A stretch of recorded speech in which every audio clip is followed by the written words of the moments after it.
The opinions expressed in the video you're about to see are solely those of BoatTest.com and its test captain.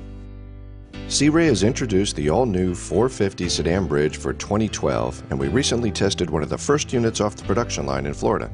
I think the new 450 sedan represents an important departure for Sea Ray, both because it is making the Zeus propulsion system standard, and also because of the noteworthy quality of the interior joiner work. Long known for its popular Sundancer Express cruisers, Sea Ray is making a bold bid with its new 450 to capture boaters moving up in size to more versatile cruising boats. The new 450 has one of the largest salons in class, plus 2 staterooms, 2 heads, a large galley, and a flying bridge made for entertaining. The 450 sedan bridge measures in at 45 feet 6 inches length overall, with a beam of 14 feet 5 inches. She draws 48 inches, has a 17-degree dead rise at the transom, and has a dry weight of 36,602 pounds. Our test boat was powered by twin 459 horsepower Cummins Mercruiser diesel QSB 480 diesel engines driving twin Zeus pods with dual props each. Sea Ray also offers this boat with the Cummins Mercruiser diesel QSC 600s for those of you who want to reach 40 miles per hour. During our test, I recorded a top speed of 30.6 knots at 3,400 RPMs. At this speed, she was burning 50.8 gallons per hour or 0.60 nautical miles per gallon for a range of 203 nautical miles with a 10% fuel reserve. Far more important is the boat's performance at normal cruising speeds, and here I got a very pleasant surprise. The 450 got virtually the same miles per gallon fuel consumption from 20 knots to 25 knots, precisely the range in which most skippers will want to be running. I have chosen the high end of this range at 3,000 RPMs to call her best cruise.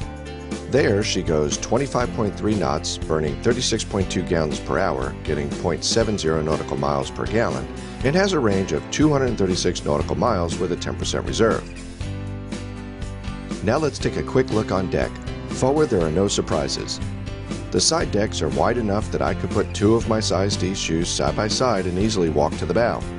The stern platform is pretty standard, and Sea Ray offers an optional hydraulic platform for a tender or a PWC. European buyers will be pleased to know that there is also an optional passerelle. The aft deck has an L-shaped lounge seat with optional table and wet bar. The helm on this boat was on the flying bridge, but there is an option for a lower helm, which takes the place of the dinette. One of the most unusual features of the 450's bridge is her dual companion seat to port, which swivels 180 degrees so that the 2 people here can be part of the crowd sitting around the optional teak table in the U-shaped settee aft. Inside you will find a huge salon, and in terms of both size and layout, it reminds me of what you might find in a 65-foot motor yacht. Note that the sofa is a standalone piece of furniture, not a built-in banquette. That enables it to be as comfortable for seating as it is when made into a double bed. Forward and to port is a dinette booth for 4 that is raised so everyone can easily see out. Below, a few steps to starboard, is a large galley with an upright refrigerator freezer. Having the galley down gives a cathedral-like overhead, which opens up the entire space. The master stateroom is forward, and the island bed has straight sides for ease of entry and linen changing. Note that Sea Ray has utilized the boat's bow flare for much-needed storage space. Abaft the forward cabin are 2 wet heads, one to port and one to starboard. They are pretty much mirror images of each other, and one can serve as a day head. To port, opposite the galley, is the guest stateroom, which has 2 singles which can be made into a king if you wish. The cabin has a surprising amount of headroom at the foot of the beds, thanks to the raised dinette above.